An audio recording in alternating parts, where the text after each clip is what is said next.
Well, that's a nice way to say hello. Hi, everybody. Welcome to Narativ on our second season here on Narativ TV. It's so good to be with you. I'm Zev Shalev. We have an exciting show tonight, and I can't wait to get into it. But I wanted to introduce you to our new theme music. That was very nice, wasn't it? Matt Falsa from our community of fans did that, and what a beautiful, beautiful opening. We're so thankful for him. We've been updating the set a little bit. It looks okay. A little dark right now, but we'll fix it in upcoming shows. And we're really happy to welcome Heidi Kuda to the show. Heidi, many of you know as a contributor to the show before and as a well-known reporter on her own, but she's joining us as a producer for the next few weeks, helping us set up the season. So hi, Heidi. How are you? Oh, I'm so happy to be here. And that opening is so moving. Congratulations on that. It is. I wanted something really hopeful and inspiring, and I hope it does hit the audience well in that way. And tonight's show is really, really going to be fascinating. We're very excited that Dr. Steve Hassan is here. He's the author of The Cult of Trump, but also a recognized cult expert, probably the most recognizable cult expert. Hi, Dr. Hassan. How are you? Pleasure. An honor to be with you. It's lovely to be with you. And Michael E. Hayden from the Southern Poverty Law Center is here as well. Hi, Michael. How are you? Great to have you back on the show. Happy to be here. So the context for tonight's show is really interesting. We're going to be talking specifically around the idea of, is there a connection between Russian intelligence, or at least Russian operatives in the United States, and what Sean Moon, the son of Reverend Moon, and his Moonies church have been doing in the insurrection and in other places, trying to stop the steal and declare the elections fraudulent and what have you. Now, both of you have been doing some excellent work in this regard, and both of you know your way around the story. And particularly, Michael, you've done some incredible work about this one guy named Charles Bousman, who looks to me, for all intents and purposes, like a man who comes from Russian intelligence. But what's your assessment of whether Charles Bousman is that, or is he something else? Well, I mean, I can only report what I know, and I do not know that. What I do know is that Bousman's his story is certainly a strange one. So he basically grows up in Russia because his father is the AP bureau chief of Moscow. Mm-hmm. And, he's very well educated, educated in the United States. And then for all intents and purposes, he's a businessman in Russia. At least that's the way he describes himself. I had a really tough time, as I reported in this story, figuring out what he did business-wise. He sets up in 2014 this website called Russia Insider, which many people have pointed out has got some strange, origins. It comes around the time 2014 when the conflict with Ukraine is really heating up, and it's basically pitching to a Western audience this view of Russia that is much rosier than the press is reporting. And some emails come out around that time of Bousman seeking money from Konstantin Malafeyev. I don't know if I'm pronouncing that correctly. I say Malafeyev, but I don't know if that's correct. It sounds right to me. Okay. I can be corrected by someone who is much better. Terrible at those names, actually. So yeah, I mean, he is he's seeking money in this one email. He has repeatedly denied that he has connections to the Russian government, so we will just put that out there. But he shows up in Lancaster, Pennsylvania in 2018. He buys a house. People who are familiar with the purchase of the house tell me that he had over $700,000 in money in his savings account at the time, and that he moves in and starts with no discernible income stream outside of whatever he must get from donations from Russia Insider, starts to promote far-right causes, not only locally but nationally, and then eventually Stop the Steal. And he apparently appears at on January 6th, and the next day is gone. So by September of 2020, he was in Russia again, living in Moscow, apparently. No, that's not true. Oh, it's not true. Okay. Yeah. So he attended the Trump rally on January 6th in Washington, D.C., and the day after it, Oh, I said September. I mean September 21. But you're saying it's earlier than that. He's being seen in Moscow. He's gone almost immediately afterwards. So it looks to the the outward observer that he's really came for a mission, right? I mean, it seems to me, in any event, I mean, I'll just say it that I just want to make clear, I don't know agree that, and so yeah. I don't necessarily, I don't want to make any kind of assessment on him. I'm just telling you the facts, which is that he's there in 2018, stays until this time, involves himself in every single far right campaign imaginable in that area, and attends the January 6th event, and then is gone, leaves his Christmas lights still hanging, basically a day or two after that event. So without having you to do it, I'll tell you the things that I think are indicators that at least he's very influenced by the Russian government. One of the things that I found really striking is that he appeared at that really famous RT conference where Flynn was sitting right next to Vladimir Putin. You remember that one? That's right. A conference he was one of the speakers at. There he is on the panel next to another well-known sort of Russian American who writes a lot about Russian propaganda or in favor of Russia. And so Balsman, was there. This was around 2015, obviously. He's very connected to Malofeev in other ways. A lot of the money that he gets appears to be coming from Malofeev's charity, which is the charity aligned to the Orthodox Church. So he has a charity. I'm just going to pull it up here because I can't remember all these things. So it's through an intermediary that. Sorry, let me just figure out how to do this. Too many screens open.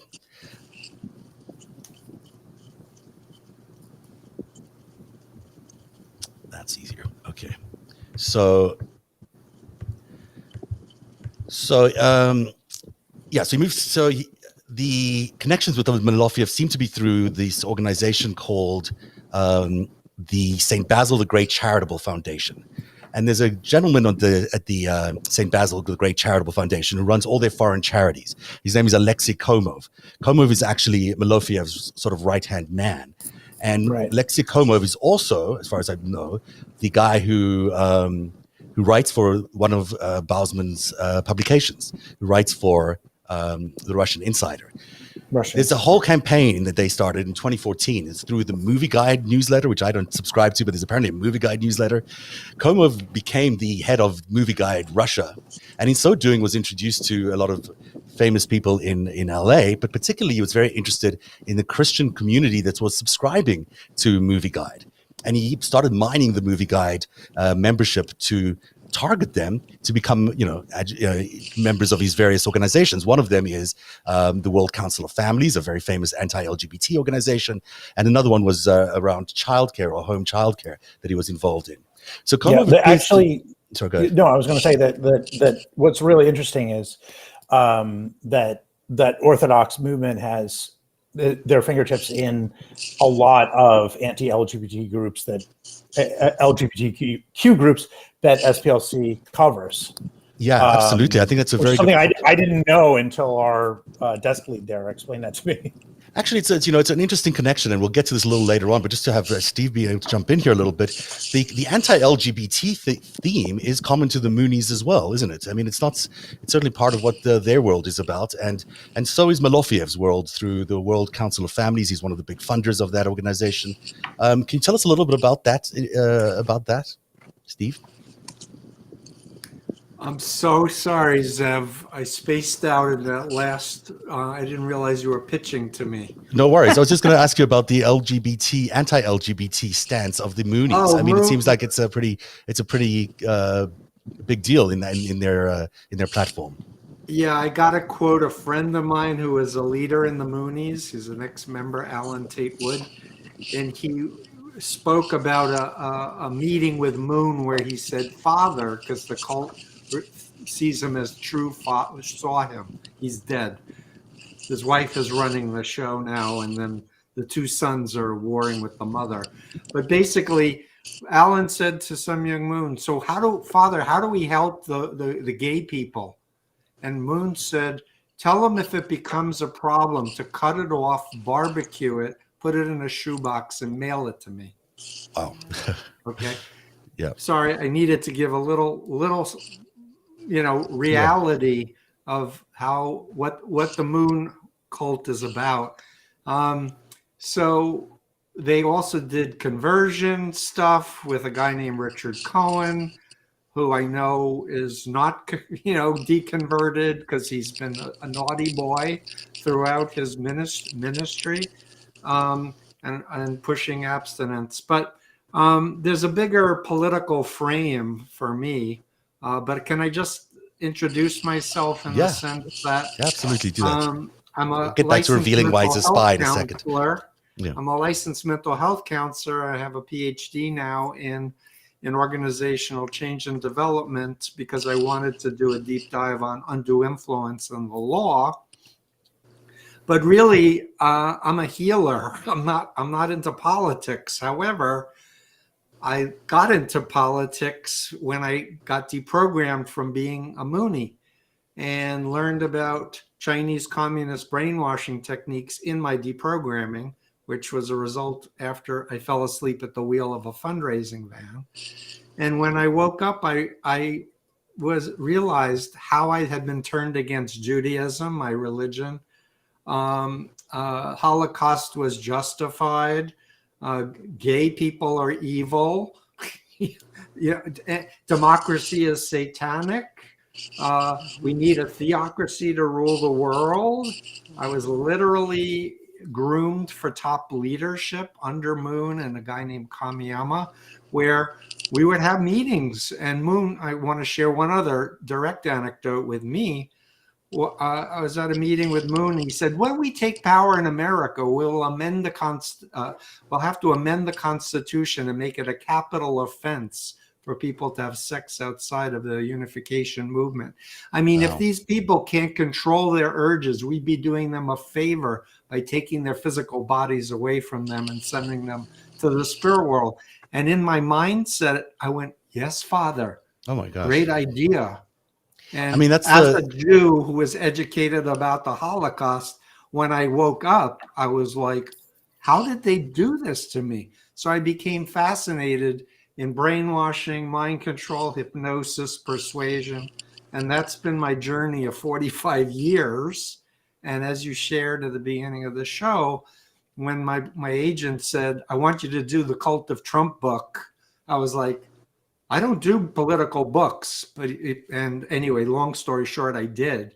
But in the research for that book, I understood a much bigger frame for what has been going on. Absolutely.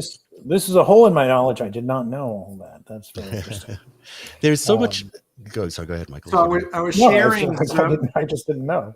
That's crazy. I was sharing, Zev, with you and Heidi before we started that I was approached by a House subcommittee investigation into Korean intelligence activities in the U.S.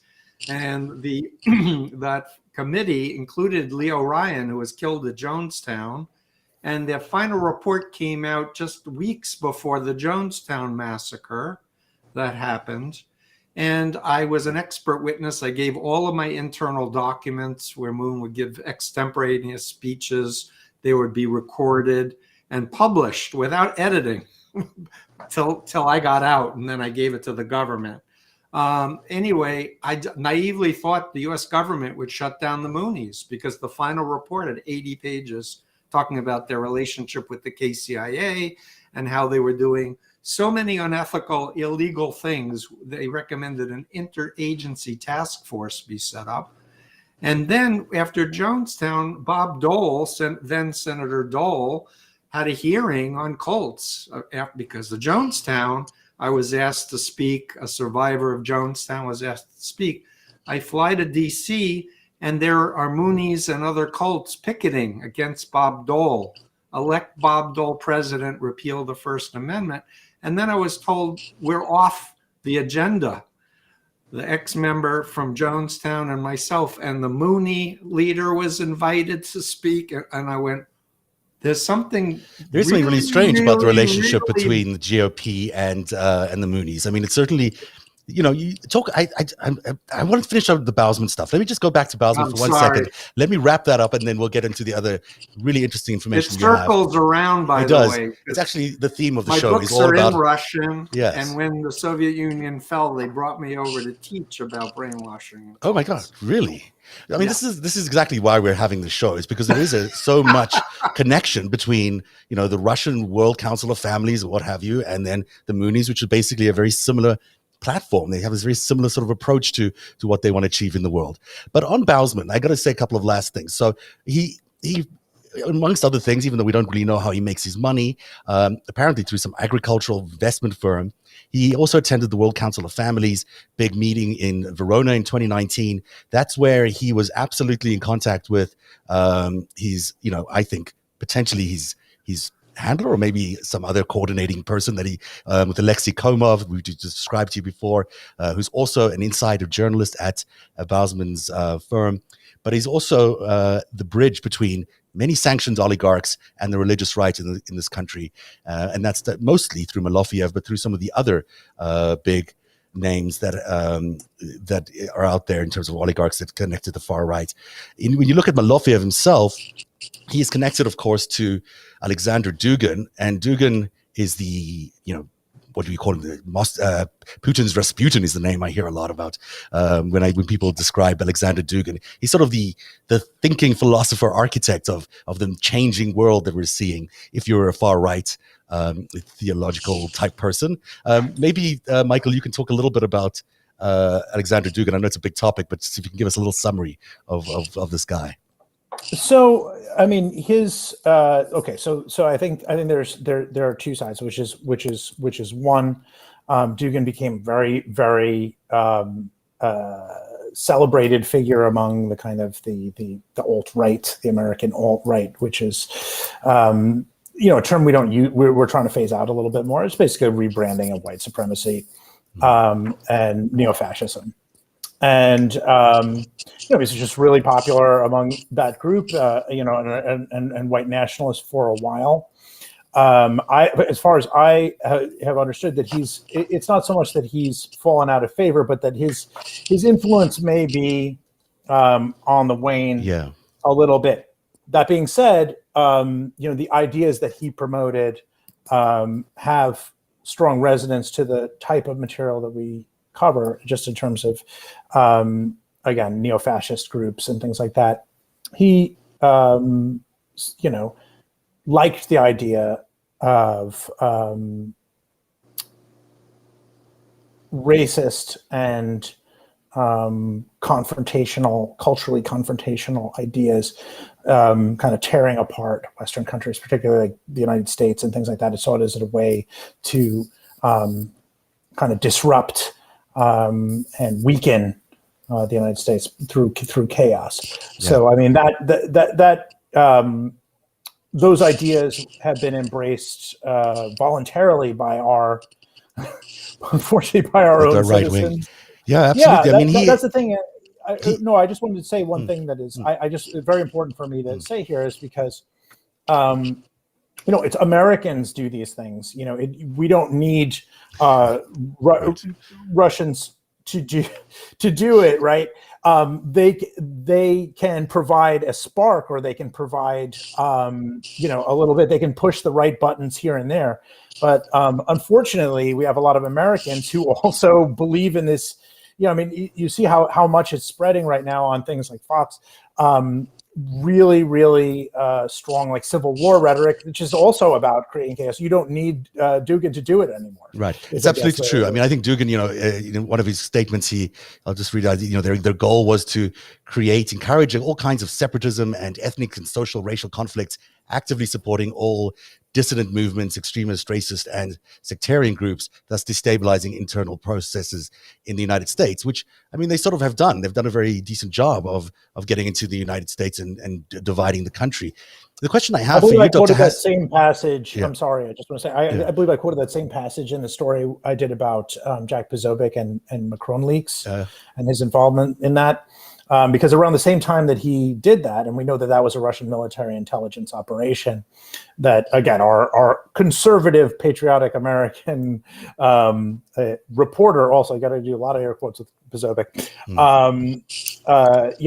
embraced. At the same time he was doing that, he was also promoting Dugin's book to his Twitter followers. So, Interesting. Go Thank ahead. you. I guess the question leading off from what you just said there, and we'll get back to Basman in a second, the idea of this brainwashing, you say Americans are doing it themselves.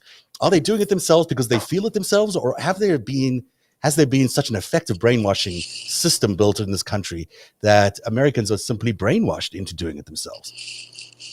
So are you asking Yes. me or Michael? You, Dr. Hassan. So the thesis that I realized when I was writing The Cult of Trump was that the cult of Trump was comprised by a number of authoritarian cults. They were the puppet masters, and they were the ones bringing their bases of true believers. So in chapter 7 of my book, I not only talk about Putin and the Russian influence, but I talk about the family that Jeffrey Sherlett has written about, and there's a 5-hour thing on Netflix. That Moon attended a family prayer breakfast, was brought to Nixon at the White House during Watergate, and then the Moonies fasted for Nixon because God wanted Nixon to be president during Watergate. So there's a direct link with the Moonies and the family. But then I talk about Opus Dei, and let's not forget the biggest that I'm aware of, Russian infiltration of our intelligence was Hansen. Robert Hansen was the head of, I think, a head in counterintelligence, I believe, in the FBI. He was a Russian agent. Yep. And they totally whitewashed the Opus Dei connection, like it had nothing to do with it. I've counseled people out of Opus Dei. It's an authoritarian cult. Interesting. And you don't do anything without checking with your superiors. So there's Bill Barr is definite said to have been a member of that religious thing. Another big cult that has probably 30 million Americans, maybe 40 in it, is what is called New Apostolic Reformation churches, mega churches, and groups. This is a new thing, but these are people who say, I'm an apostle or I'm a prophet, and I get direct revelations from God. And so if I get a prophecy, God wants Trump to be president, then the election must have been stolen because God's never wrong. And I'm a true prophet of God.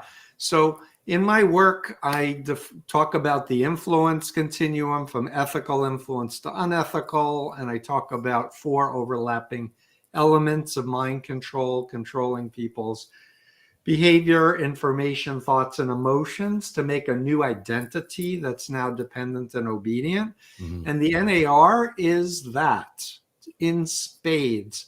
The members are told they're spiritual warriors, and they are indoctrinated very heavily, and we can go into more detail. So you're describing basically a network of cults. Maybe they act like churches, but they're cults. I didn't get to the neo-Nazis and a few other choice. And that they are Jewish right. And Americans are basically indoctrinated by them. And then there's also on top of that this network which exists of Fox News, OAN, the Newsmax, the broadcast networks, which are also speaking the same language. So it's easy to say, Michael, the Americans are doing it to themselves, but are they really responsible for it? I guess is the question when there's so much brainwashing going on. Well, I really believe that the most amount of brainwashing comes from Americans, and that any kind of foreign intelligence that is involved is typically pushing these buttons to exacerbate it or to make fires burn brighter. Now, we don't know the extent to which we need more information about Basman. We need hard information about like where he came from, what he was doing, what his money sources were. If he was just getting money from family money and things like that, that seems to be what his sister believes. It could be wishful thinking on her part. We don't know. We do know he's got a very suspicious background. To be sure. What was he doing? What was he doing there on January 6th? What was he doing? Organizing with white supremacists that don't like Trump? This is this type of thing is really really hard to pin down and very strange. What I will say is the raw materials that are there all come from us, and we have that we have that responsibility to take. And I can't, foreign intelligence does not have to. Well, you could say Rupert Murdoch is not American, which would be very true. But foreign intelligence, but I won't say it. But I mean, I often say, like, what is the most dangerous, like, who's the most dangerous voice in the country right now? I mean, with Trump not on Twitter, right? It's got to be Tucker Carlson. I mean, he's the one who is providing people with such a blueprint for their radicalization. So, my feeling about it, and that is not to dismiss this, but it's merely to say that, like, we are uniquely vulnerable to it, and we have to get control of our culture and do a better job of it. I should say. Sorry, didn't mean to cut you off there, but no. This interesting section that happens ultimately is that Bousman, who we now know has a barn in addition to 2 other properties in Pennsylvania, that barn became the scene of a couple of really interesting things in December and January of 2021. For one thing, it was also the place that they launched the National Justice Party of America, which is basically a Nazi party. I mean, you can describe them in other ways, but they're virulently anti-Zionism, although they will say that's not really what they are, but that's really in reality what they're doing. So it's interesting that Bousman, who might be influenced at least by Russia, certainly he's a Russian propagandist, maybe an asset, has this barn, and the Nazi Party of the United States, or whatever you want to call them, the National Justice Party, launches their party there. Then, in the ensuing weeks, in January, in December 30th into January the 3rd, Sean Moon lands up being a guest for at least one night at the barn. Him and his congregation came down from quite far away, 3 hours away, to the barn that Bousman owns, and stayed there for a few hours before going to a protest, which we'll show you video of in just a second. And then we also now know that on January the 3rd, there was a meeting of leaders of the insurrection movement, various leaders of the insurrection movements who were, potentially even the leaders of the Oath Keepers, maybe Stuart Jones, Stuart, I'm blanking on his name.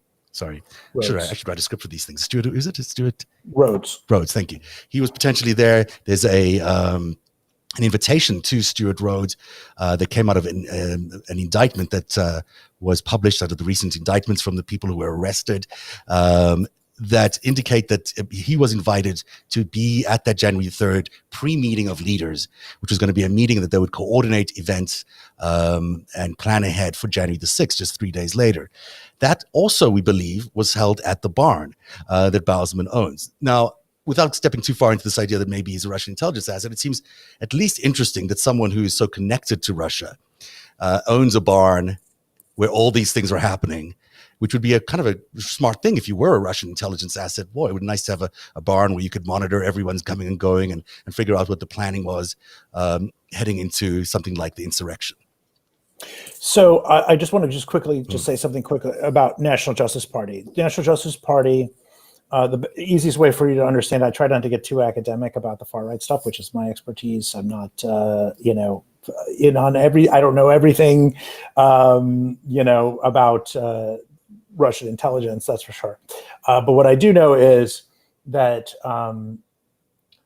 the Right Stuff was a white nationalist group with kind of cells across the country.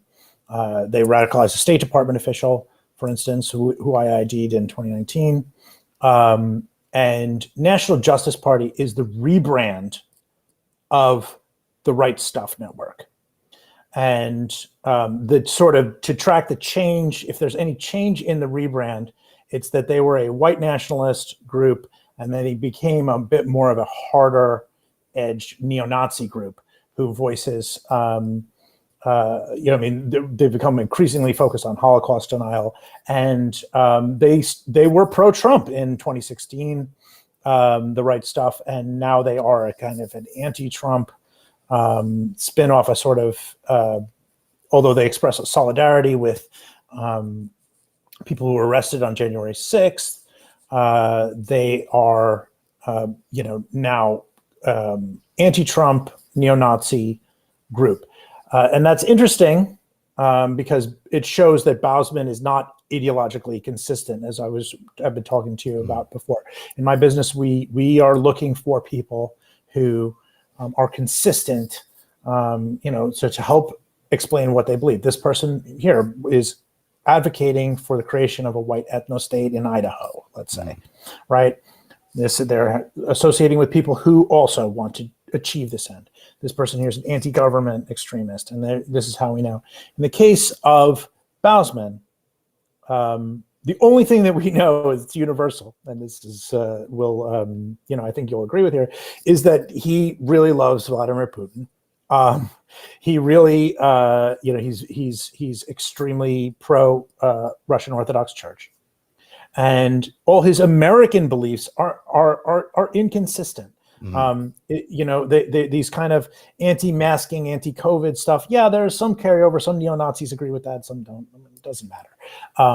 But all of it is basically any extreme far right thing that comes by, Bousman push for. So when you mentioned this barn, which I have not looked into myself yet, but I'm very interested, I'm going to start looking in as soon as we're off of this live stream, because I've been trying to figure out which barn National Justice Party was using, and had whispers, but not a solid thing.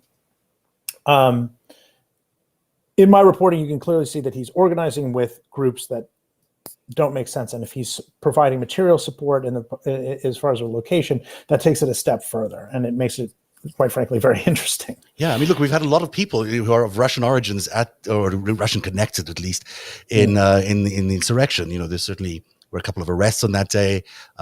We know that Alex Jones was involved. He's very connected to Russia.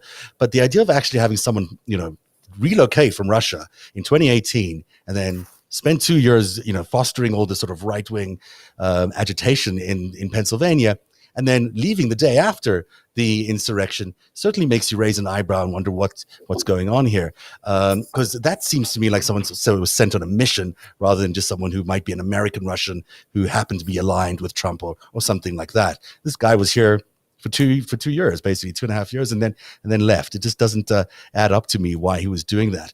And then, if he's not, he should publish a statement of explanation and come back and pick up his Christmas lights. Exactly. I think he sent somebody on in May. Yeah, a woman. They sent me photographs, his neighbors, of a woman who came in and took the Christmas lights down. So I think that was after I started reaching out for comment and finding things. I don't know. And when he left, he told people that it was a family emergency. It had something to do with a miscarriage. But it came out soon after, I think, your article. It seems to me that the jig was up for him.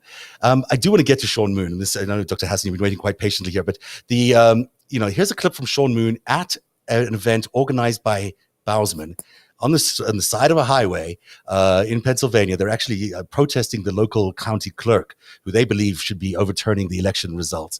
And I'm kind of stunned by the words that come out of Sean Moon's mouth. This is because he's apparently this is him praying. So let's listen to Sean Moon praying. God, we thank you for all the patriots that are now being activated and energized throughout the entire country, even though globalist Marxists are trying to steal this country and do an open election and total fraud over votes here in Pennsylvania, trying to destroy America and give it to the Chinese Communist Party through Biden. But God, your hand of protection is upon America, and your hand of love and history is on the side of America. We are the country that we understand that liberty is the gift that you have given, inalienable rights given by our Creator, endowed to us by Almighty God. That is who our rights come from. And God, we want to honor you today because America is waking up. And we are standing with our president, who is in the White House. And even though 90% of his staff purportedly has left him, the American people have not left him. And we have not left our president, who won in a tremendous landslide victory of a record 74 million votes, never before done. And God, an incredible fraudulent election where they said that Biden won by 80 million votes was done in front of the American people, a steal that was trying to be perpetrated in front of the world. But Americans are not foolish, and we are not complacent. We hear the call that you are calling us to. We hear the bells of liberty that must ring, and we know the flame of liberty must continue on to the next generations. For if we become complacent at this time, this critical time in history, the flame will be put out, and the danger of communism, the danger of Chinese communist style totalitarianism will cover this earth. So, Dr. Hassan, what is going on there? Well, here is Sean Moon praying, I guess, against communist China, against the turning America to communist China, and praying for the election to be overturned. I mean, this just strikes me as this is not really religious at all, really. Nope, you're right. And his brother Justin owns a gun factory that makes assault rifles and Tommy gun. They have the patent for the Tommy gun, and Car Arms with the pistols. So as a former Moonie leader, I used to do audible prayers that were not prayers. They were lectures and telling God what to do and telling what everyone should think and feel. And sometimes these prayers would go on for hours, and we'd be crying and we'd be pounding the floor, often bowing to the floor when one of the royal family would enter the room, like forehead to the floor. Jews and Christians are not supposed to idol. We're against idols. People, this is not normal. Anyway, I need to just, if I may, Zev, pull back in this discussion, because what's missing for me is the big picture, like the wider lens. Then we can zoom in on details about Bousman and Russia and all that. I do want to agree that it's not just foreign actors. There are Americans who are disaffected intelligence officers and agents who are part of this conspiracy to commit sedition, is how it looks to me. And I want to go back to the race for mind control between Russia, America, China. What is brainwashing? That was the 50s. That's when Edward Hunter coined that term, brainwashing. And there's been a mad arms race of psychological warfare that's been going on ever since, with ever increasing sophistication. And I should say the CIA approached me several times after my deprogramming, because they said they wanted to learn how to deprogram terrorists. And I was like, I love America. I'm available for a consult here or there, but I don't want to work for the CIA. Thanks very much. Did my time. But the point I'm trying to get to is the big lie for me is that no one in the intelligence world official has said, yeah, brainwashing exists, and here's how we do it. Right. And here's what you need to do, the formula. I've read so many books, so many articles, talked to the former top intelligence officials, Jolly West, Robert Lifton. I just did an interview with him a few weeks ago, Margaret Singer, Edgar Schein. So what I want to explain to your audience is that there's been a struggle, and now how it looks to me worldwide is the authoritarians versus people who care about democracy and human rights and rule of law. And so there's a unity amongst the authoritarians. One may be into oil, so they want to promote climate change as a hoax. Right. So they're pushing that agenda. Some are into identity politics. Some are into, colonization of third world countries to steal their resources. There's a lot of different motives, but it all comes down to power, money, and sex. That's the three universals of all the types of cults I've worked with over 45 years. And I want to do a shout out to Dave Troy, Jim Stewart's, and Amanda Rifkin, All our favorite people, who have been researching deeply the big picture. A lot of Americans don't understand there was an attempted coup in the 20s when Roosevelt wanted to do the good deal and disconnect money from gold.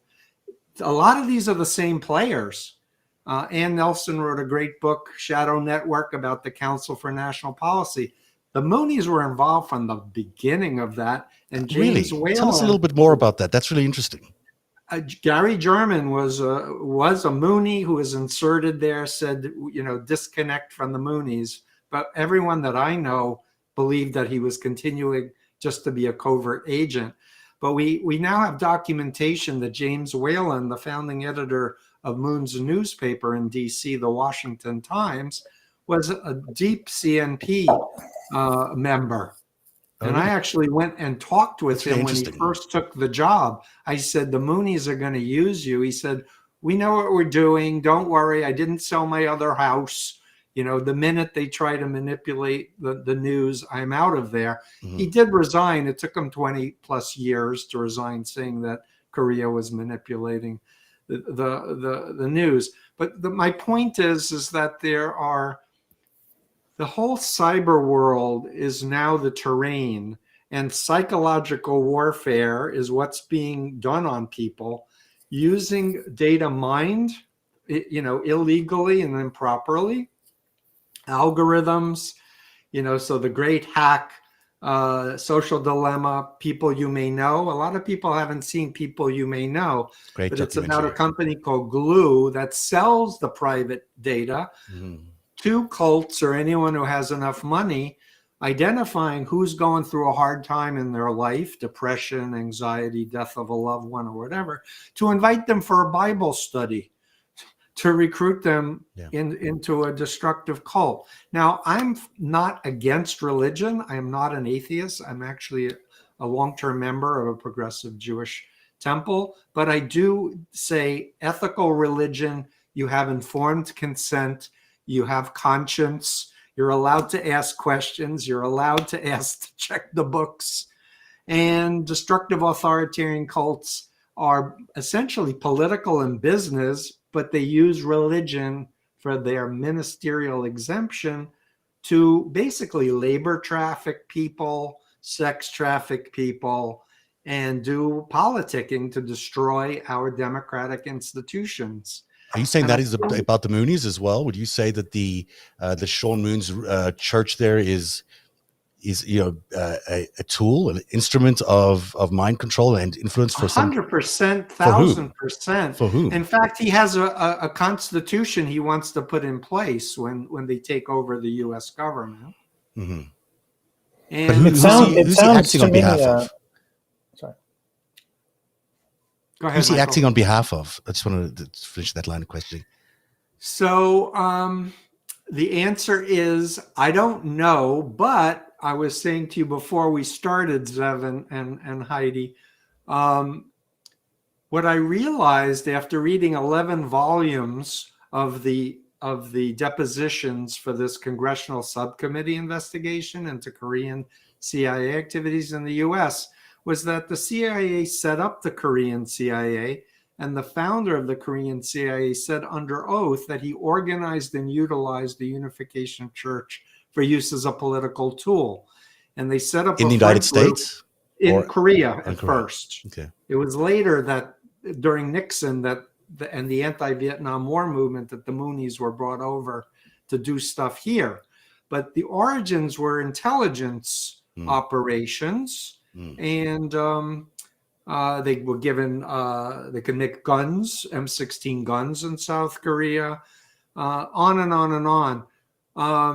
George Bush Sr. was head of the CIA during that investigation, and the staff director of that investigation said George Bush had done everything possible to undermine the effectiveness of the investigation. And 2 years after he finished his presidency, he gave a lecture for the Moonies and got a reported $2 million payoff. So are you suggesting that the Moonies are a tool of the CIA and even to this day?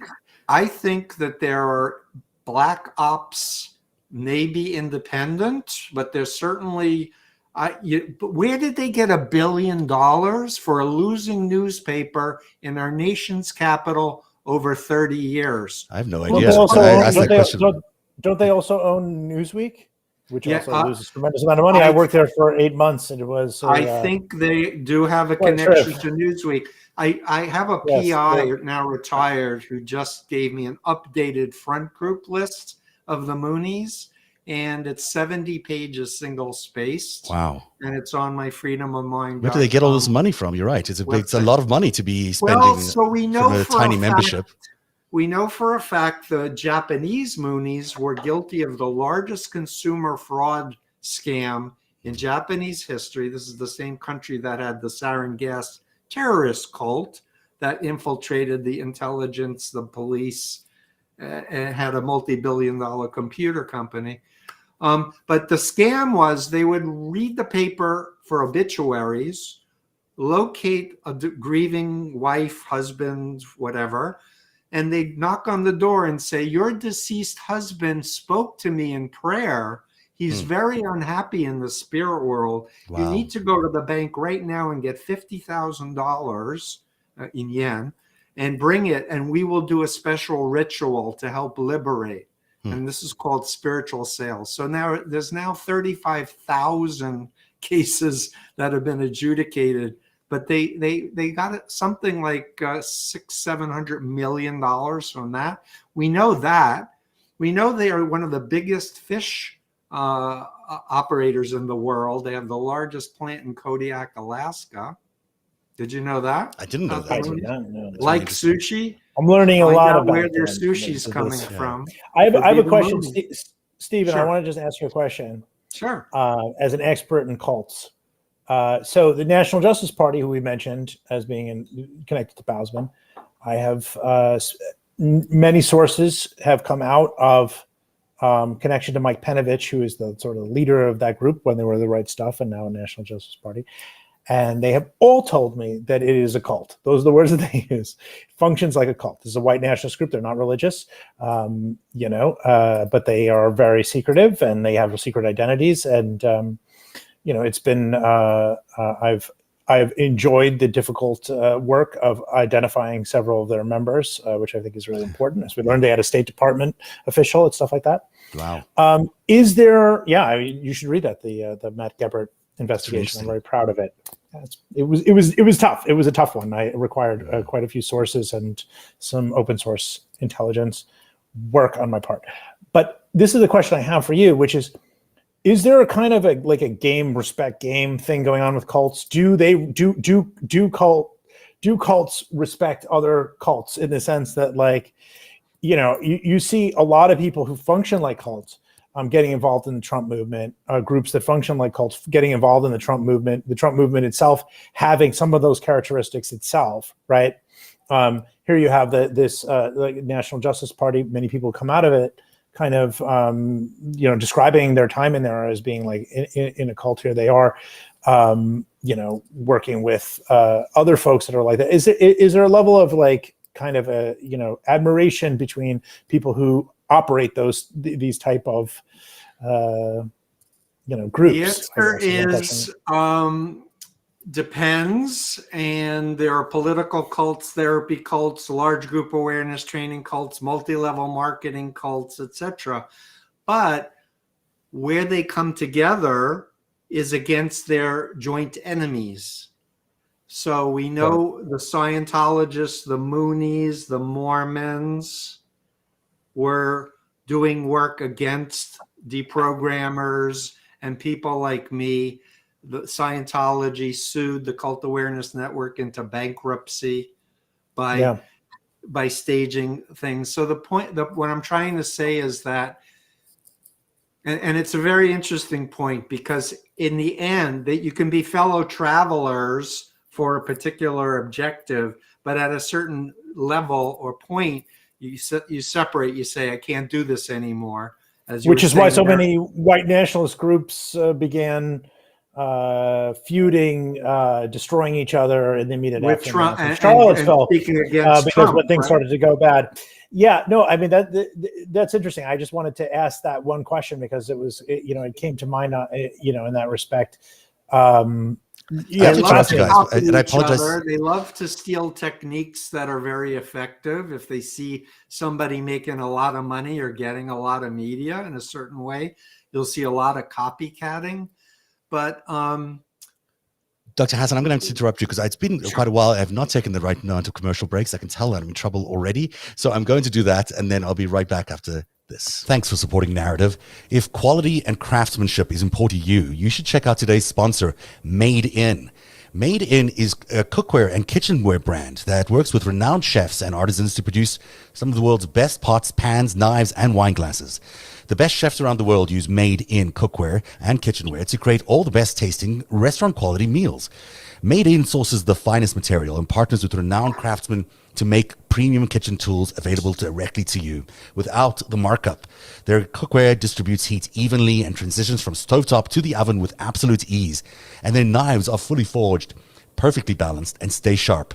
Pots, pans, knives, and wine glasses produced by Made In are among the best in the world. They are built to last and offer a lifetime warranty. They have 28,000 plus 5-star reviews, and their products are used by some of the world's best chefs at Michelin-starred restaurants around the world. Made In, better cookware for better meals. And right now, Made In is offering our listeners and viewers, that means you, 15% off your first order with promo code NARRATIVE, NARATIV. That is the best discount code available anywhere online for Made In products. Go to madeincookware.com/narrative and use the code narrative for 15% off. Hi friends, thanks for supporting Narrative. This portion of the show is brought to you by Policy Genius. Summer's coming to an end and the leaves are about to fall while Mother Nature does her thing to prepare for the new season. You can do yours by getting free life insurance quotes with Policy Genius. You could save $1,300 or more per year on life insurance by using Policy Genius to compare policies. The licensed experts at Policy Genius work for you, not the insurance companies, so you can trust them to help you navigate every step of the shopping and buying experiences. Policy Genius's excellent service has been endorsed by thousands of 5-star reviews on Trustpilot and Google, and eligible applicants can get covered in as little as a week thanks to an award-winning policy option that swaps the standard medical exam requirement for a simple phone call. That's right, a simple phone call. This exclusive policy was recently rated #1 by Forbes Advisor, higher than options from Ladder, Ethos, and Bestow. Visit policygenius.com and you'll be able to work out your coverage needs in minutes and find your best price for life insurance. And Policy Genius will take care of the paperwork and the scheduling at no cost to you. They never sell your information to other companies or add any extra fees. Head to policygenius.com to get started right now. Policy Genius, when it comes to insurance, it's nice to get it right. Gentlemen, we're back, and Heidi will be back with you in just a second. I'm having a lot of technical issues, I should say, today, so I apologize for some of the confusion around the show's lineup tonight. But I just wanted to play a little bit of Mike Penovich. Was that his name? Who's the leader of the National Justice Party you were just talking about before we went off the air? Yeah, Mike Penovich. Yeah, I want to play a little bit of his speech at the Bousman Farm, and let's take a look at what he has to say. He was saying there. Ideologically and structurally, the GOP has always been the party of big business. They've always been in the pocket. All the way back to Abraham Lincoln and before. They're the big business party, always been so. And now they're the party of Zionism. The party of big Zionism. Donald Trump, as we saw, and he's not the first one, he's just the most obvious. You know, he's the lapdog of the Likud party. So he goes on to talk about a lot of that. You know, it's about how Trump is so ideologically aligned to the Likud party, and again, reminding me of what you were saying there, Michael, about the anti-Semitism and the sort of anti-Zionism thread that Bousman is supporting isn't consistent with some of these other stuff. What do you make of this particular group and how they operate, Dr. Hassan? I'm interested in knowing how he's addressing his audience. As I was watching the speech, I noticed the kind of body movements that look kind of trained. They look like they were the kind of things that I'd see Hitler doing the same kind of, and at the start of his speech, which I don't have here, but he starts off with this great fearful statement, trying to make everyone really scared of the oncoming liberals and the Democrats and how they're going to destroy America. Like there always seems to be that same sort of theme of this like heightened fear, and then this exaggerated body language, and then all these ridiculous claims. Yeah, so did you know that Hitler knew hypnosis, and that Hitler spent many, many hours in front of a big mirror practicing in order to be maximally effective? I did know that he certainly practiced a lot, and I know he was a journalist by trade. That really wasn't his, he wasn't going to be this. He wasn't going to be, if there was ever a thing to be, mass murderer and genocidal leader. I want to say that it was 4 years after I left the group. I had read everything I could find on brainwashing and mind control. I talked with ex-CIA agents, and I attended my first workshop on hypnosis. And when I went, and it was Richard Bandler of NLP fame. And as I was listening to the patterns, the way he was talking, the lights went on. I was like, that's what I was doing as a moon leader. But no one ever explained it to me as hypnosis. They told me to pray and model the older brothers and speak like them and walk like them and talk like them and act like them. And what I came to understand was I was behaviorally educated to be doing what I did. So they would say things like, look 3 inches into people's eyes, because that's where their spiritual soul is. Make an imaginary point where your fingers intersect and look through someone's eyes at that point. Things like that. But they didn't use the word hypnosis. Anyway. That's what I learned in television as well, to look 3 inches into the lens. So there you go. Maybe it's so hypnotic. So I want to state categorically that human beings, we like to think we're rational, and we're not. We're rationalizing. We like to think that nobody can manipulate our minds, but that's a huge mistake. And if one reflects on one's life, falling in love with the wrong person, being with a controlling boss, one could be mining all of the examples that disprove that. And essentially, if you install phobias in people's minds against an enemy, make it really vibrant, make it really vivid. And with hypnosis, it's not sleep. It's the power of suggestion combined with imagination. And screens are the ideal petri dish to cook people's brains, especially when they don't take breaks and they binge watch radicalizing YouTube videos. And so, people read Combating, or they hear about the BITE model, behavior information, and they go, I was in a cult.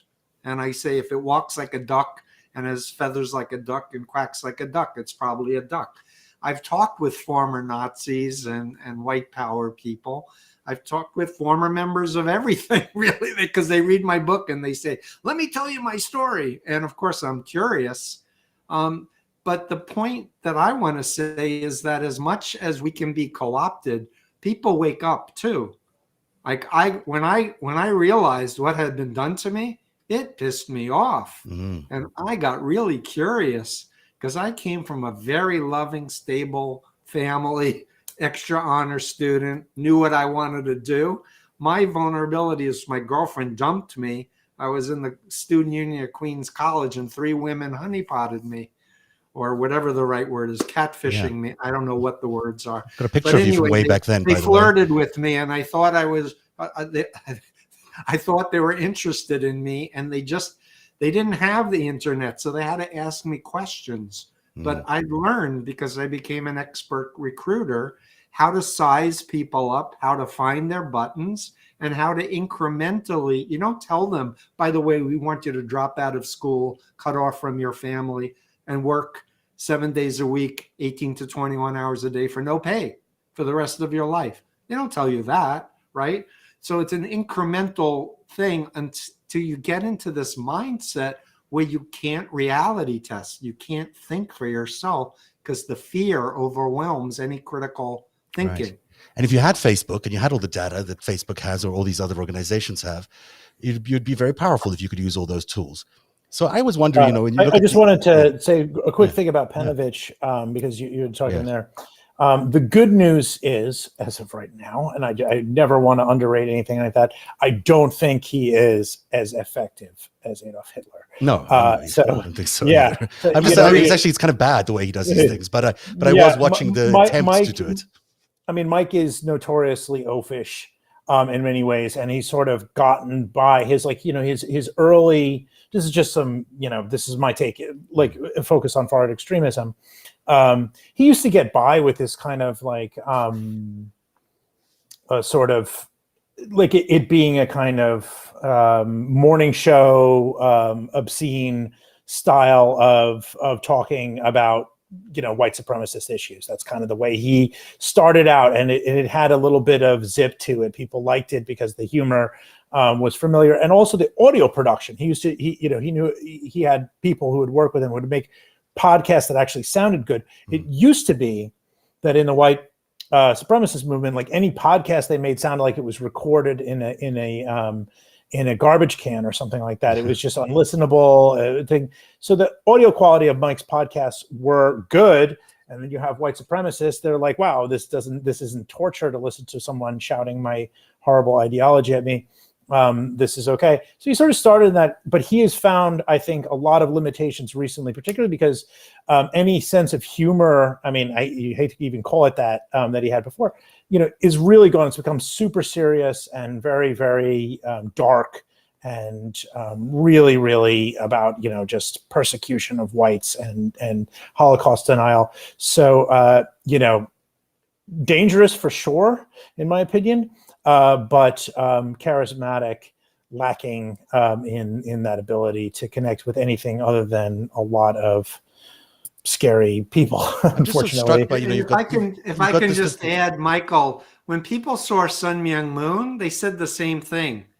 Yeah. All right. So how could you believe this? But when you're indoctrinated to think he's the greatest person in human history, you project that onto him, and that's what you're seeing. You're getting your own projections of greatness back on you. I'm so struck, but we've described as there's potentially a Russian propagandist, let's just call him that, but maybe an asset who's involved in coordinating at least January the 6th with some leaders who were involved in January the 6th. He's also there with Sean Moon, on the side of a highway, preaching all this stop the steal stuff. Also sounds like a lot of brainwashing, a lot of indoctrination. You've got this Mike Panovich, also brainwashing, indoctrination. Dr. Hassan is, are we right to be arresting all these people? I guess we are arresting them, so we absolutely should, because they broke the law. But all these insurrectionists, so the foot soldiers of the insurrection, the people who were there doing what they were told because they believed something. Are they the people that we should be arresting, or should we only be focusing on the leaders, on the people who actually are doing the brainwashing, because they're really the ones responsible? So I think we need to do both, but I want to say that in my doctoral dissertation, which is on my website for anyone to read, I present a law professor emeritus, Alan Shefflin's social influence model. As a law professor, he's created a model of influencee and their unique vulnerabilities. The influencer, typically malignant narcissists, are the 90% of that profile, and the techniques used on them and the consequences and results. So with that model, if people do illegal acts, I think they need to be found guilty if they can be proven to have done it. Right. The question is sentencing, and the question is the government seems totally ignorant that there are deprogramming methods that actually work, and there seems to be such a big blind spot about anyone wanting to admit cults exist, brainwashing exists, mind control exists. And as citizens, we need to learn and protect ourselves, and then help our loved ones who've been sucked into the QAnon and the cult of Trump. It is all very doable. Going back to Sean Moon and Justin Moon, I want to state Trump is speaking for Mrs. Moon, Sean Moon's mom. This weekend, yeah. Yeah.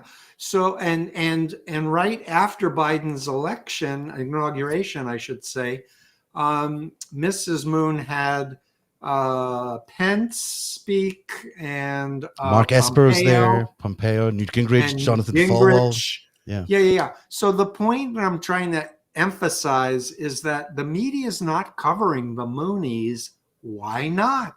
Well, they say they have a falling out. Don't they say that these two have a falling out? He has sued her. They did. They fought over billions of dollars. Some arrangement was made between the two sons who think that they should be running the empire and her. But all of it are bad for democracy, and all are bad for anyone who cares about human rights and women's rights. By the way, women's are objects in the Mooney theology. Men are subjects, women are objects. You should know that. That's one of their core teachings, not to mention the homophobia and their claim of blood lineage.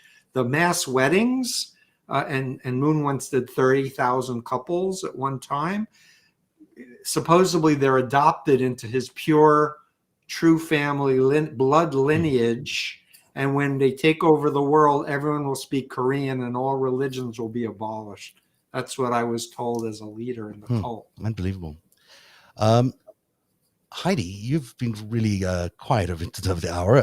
Tell us, I know you've also been monitoring chat, which is important to see what the reaction is there. But anything else you want to throw in? If you have anything you want to say? I can't hear you. Why can't I hear you? There you are. Can you hear Sorry. me? Yes. Can you hear me now? Can you hear me now? Yes. Narativ has the smartest audience of anybody I've ever met. I mean, they're The chat's very fun. Yeah. It's thoughtful. Really incredible. And a couple things I just wanted to point out, just because we do have these very smart viewers.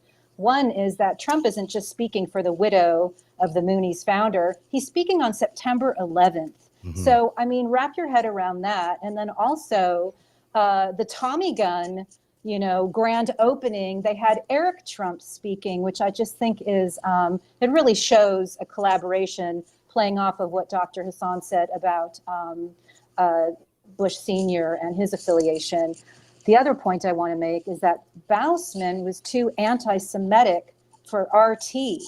So how anti-Semitic do you have to be to get banned from RT? Like, that's the kind of level of propagandist that we're talking about.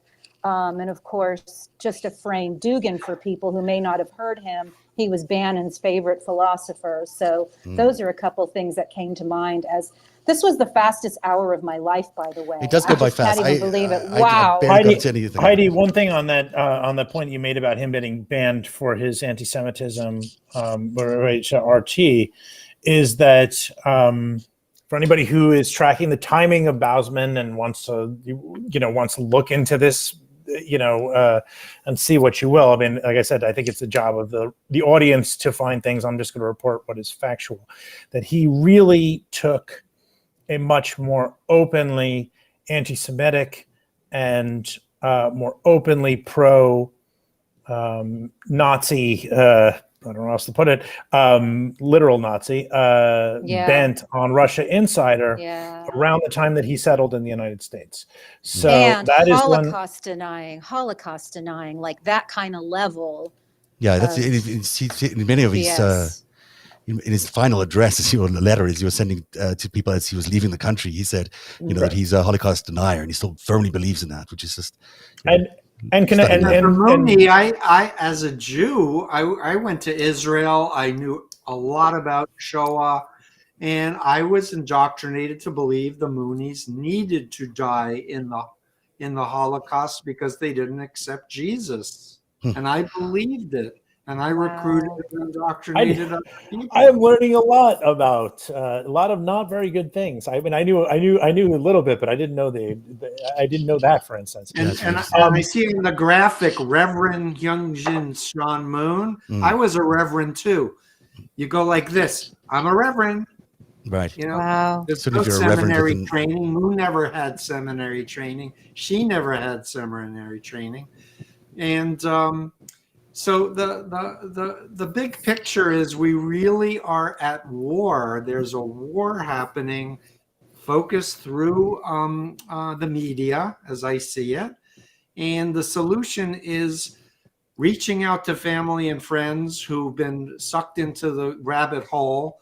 And instead of yelling at them and shaming them and blaming them, I've been saying from the beginning, the way they're going to get out is by a connection to real people in the real world who care about them and remind them who they were before they got recruited, what their values were, what was important to them, and teaching them about other cults and what brainwashing is. Don't attack them directly. And with Trumpers, talking about pimps and traffickers and the techniques they use to groom and indoctrinate slaves works. And they're very open to hearing about Chinese communist brainwashing techniques as well. Wow. But you use that as an educational platform to help them understand. And then can it be done on a mass scale? Can it be done something like, can you like deprogram the entire nation? It has to be done on a mass scale, but it's going to take a lot more than one podcast. It's going to take a lot of smart people putting a lot of resources together and mapping out a proactive strategy instead of being reactive. But you got to understand the playbook and who these actors are. Yeah, absolutely. And this is a critical moment in the Earth's history. It sure is. I look at the the battle between autocracy and democracy, and we certainly in this country, it looks like the entire right wing has been co-opted or captured by fascism or whatever you want to call it. They've really taken over everything there. I mean, there's no longer any piece of the right wing that is independent minded or collaborative or even centrist. In terms of their media, in terms of their politicians, in terms of the parties, everything's being captured. We're only operating with 50% of our firepower as a democracy. Yeah, but and it's not really enough. It's a lot to defeat. There are conservatives who are opposing Trump. Yeah, and they object to just being lumped in with the GOP because they say they love America, and I'm taking them at their word that means rule of law and justice. They do, but that's fine. But the number of them, I feel like, is fairly limited, and the degree to which they're willing to speak up and say they're willing to lose an election over one not supporting Trump, and also these measures that will tilt elections in favor of Republicans.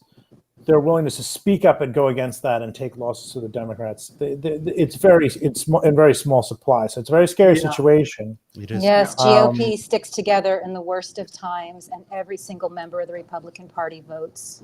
And there's 40 QAnon type candidates standing in the next election. I mean, talk about brainwashing. I mean, you've got people who are, really off the deep end here in terms of where reality is, and yet they're likely going to win their candidacies. I remember when it was only a couple of years ago that I felt that the entire culture had been entire online culture that was aware of her was laughing at Laura Loomer. And now Laura Loomer is moving to a red district to try to run for Congress again. Is she going to win or not? I don't know. I would, I'm hoping that she's going to take another loss there. But the fact that I'm concerned about it, she's being supported. She's getting out there. It's the fact that I'm concerned about it is that's big. I mean, this person is. I mean, if you're a Muslim, this person isn't, as scary as it gets. I mean, she's a real zealot. But I mean, if we're talking about an entire country whose minds have been brainwashed one way or another. I mean, because by having half the country being so affected in terms of being right wing and so, off the deep end in the MAGA sense, the rest of us have to be sort of on the other side. Otherwise, there's no other options, right? It's sort of the polarization is forcing us all to be brainwashed in some ways. No, I reject that. I think that the solution to blind faith is perspective. And I think it's an error to say we have to fight fire with fire and we have to think in binaries and simplistic all But or that's what our nothing. system is based on. We've got this I binary know, but system. the system needs to, Yeah. get with the 21st century and Mhm. what we know about how the human mind works, and learn how to listen, learn how to ask questions from a curious, respectful place rather than yell or get defensive. Like I love Daryl Davis, who's, helped so many people get out of the Klan, black jazz musician. And he wasn't intimidated. He was just like, why do you hate me? Like, you like my music. Let's have a meal together. Tell me more about your beliefs. And he said that in one of the interviews I listened, he said, I know who I am. Talking to these folks does not threaten my reality, Right, my right. identity, my values.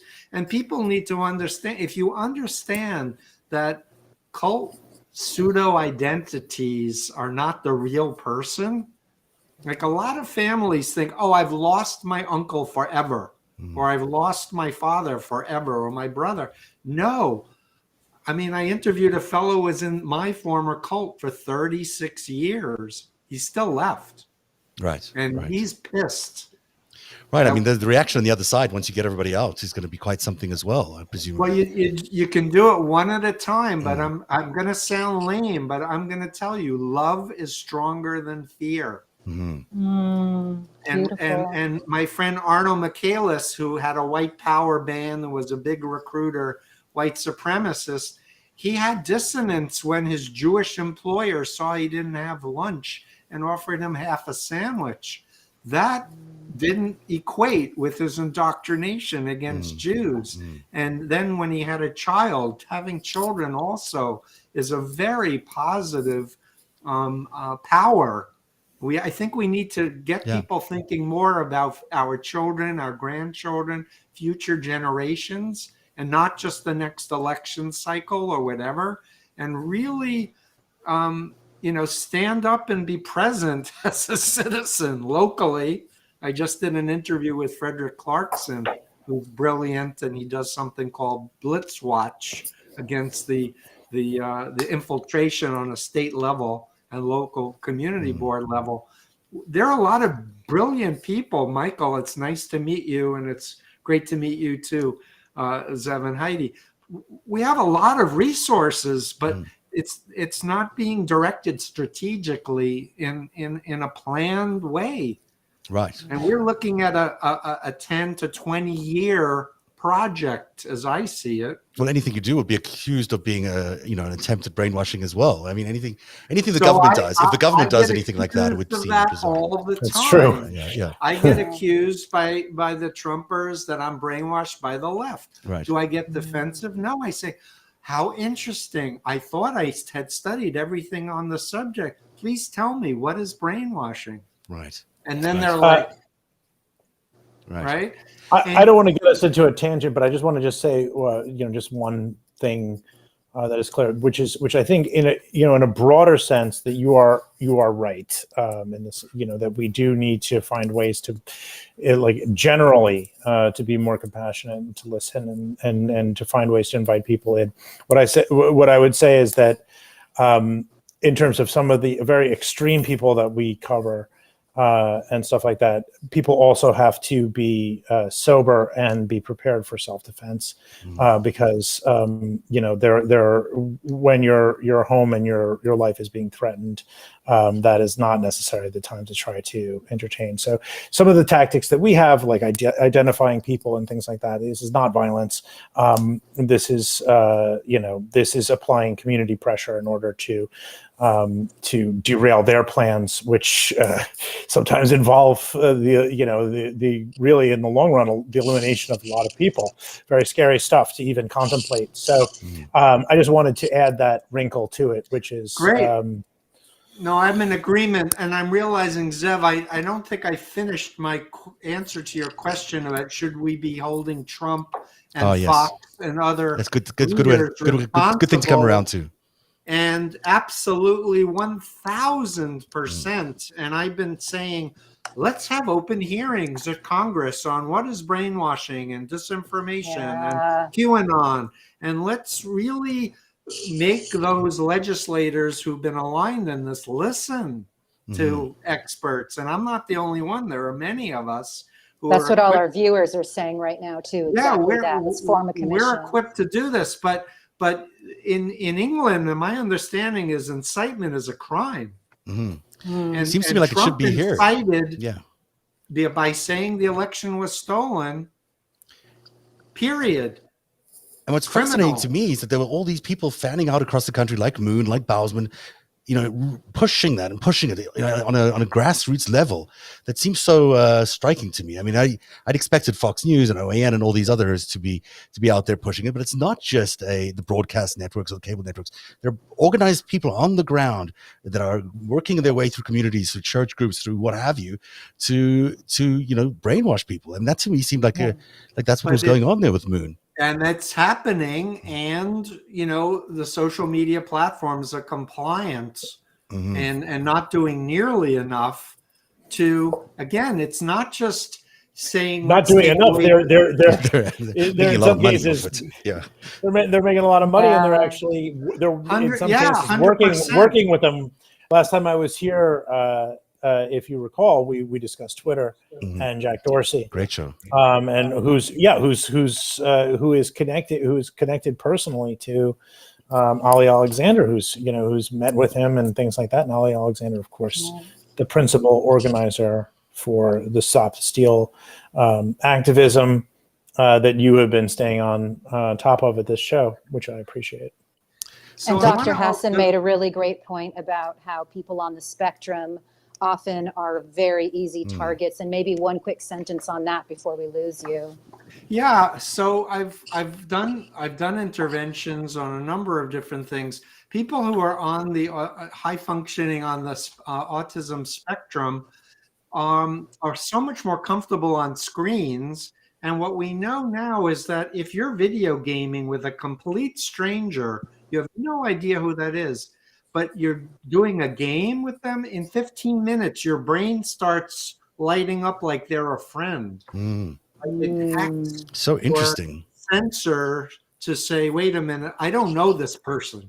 You start acting as if you know them, but you don't know them. Just because it's a game. So they gamify all these things for that reason. It's so interesting because Well, Bannon, of that's course. what Jim Stewartson taught me about alternate reality gaming and QAnon. We love Jim. Yeah, It's Jim's real. fantastic. We are running out of time. In fact, we are out of time. So I want to thank all of you for being here tonight because it's been a really interesting conversation. And at least maybe we've opened the lid a little bit or lifted the lid a little bit on what Bousman was up to with Sean Moon, something that you, of course, have done. Read the story. I have read the story, but everyone else should read the story. In fact, Michael Hayden's reporting of this has been phenomenal. Hopefully, we've added some additional information about this barn and what happened on January the 3rd. And I do want to thank this incredible group of followers and crowds, researchers, I don't even know what to call you, OSINT researchers that are out there on Twitter that are continuously providing all this information to Narativ. I couldn't be more thankful to you for all the incredible hard work that you put into investigating Bousman and also Sean Moon as we were heading into this. And Dr. Hassan, thank you so much for being here. The book is called Cult of Trump, and it's available wherever people get their books. Anything else you want to say about the book? Why people should read it? I want to shout out to Virginia Heffernan, who was the first media person to say, this is the best explanatory framework that explains what the hell's going on in our country, and wrote an LA Times column on it, went on CNN and had me on her Trumpcast thing. But it really has been borne out. And the solution is really understanding the disease. We have a mind control virus, not just COVID virus. We have a mind control virus, and we need to do preventive education, which is vaccinations. We need to develop ways to intervene with people who are sick to help them get well. And we need recovery services for people exiting the cult of Trump. And I just want to do a shout out to the hashtag I Got Out effort and IGotOut.org of a group of us who are former cult members who want to destigmatize the fact that you can be smart and also get lied to and indoctrinated into an authoritarian cult. And there's life after cult. Hopefully for the rest of America too, and they get out of it. The book is called The Cult of Trump. I'm sorry. And the Southern Poverty Law Center publishes Hate Watch, and amongst many other things. Anything you want to plug, Michael Edison Hayden, before we say goodnight? Just the Bowsman story. Go to my it's my pinned tweet. So read the story. And now that there's apparently new information to look into, I'm going to look into that, because that barn, if it is what you say it is, then we need to report that out in this context, because it's very interesting. I really think it is, and part of that group that has been crowdsourcing a lot of this information for us has been able to come up with that, and I'll share them with you, and all the details they have there and how they figured out it was a barn is actually really fascinating. They looked at the architecture of the barn itself, how many panes of woods were behind the national justice leader over there, and compared the architecture from the outside and to the shots they had from the inside, and they were able to figure it out. So I'll share that with you, and hopefully you'll get to find that useful. Thanks very much for watching Narrative tonight. We're back on Friday night with the after show with LB and Greg Oliar. Thanks, Heidi. Thanks for being here. Congratulations on your first show. Pleasure. We appreciate you being here, and we'll be back next time. Good night, everybody. Thank you, gentlemen. Narrative is funded by viewers like you. Support our independent journalism at patreon.com/narrative.